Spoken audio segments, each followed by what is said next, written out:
Hello મિત્રો, હું તમને આજે એક મંત્ર આપી રહ્યો છું જેનાથી તમારું કોઈ વસ્તુ, કોઈ માલ, સામાન કોઈ ચોરી ગયો હોય ચોર, તો એ ચોર તમને માલ સહિત પાછો આવી જશે. બરાબર.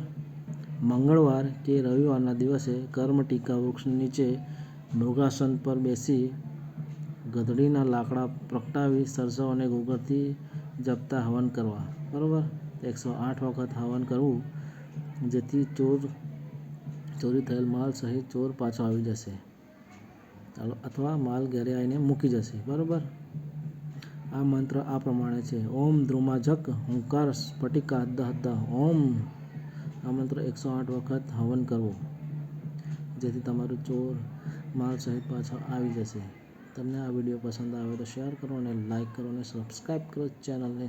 ના ચેનલને સબસ્ક્રાઈબ કરો તો કશું વાંધો નહીં.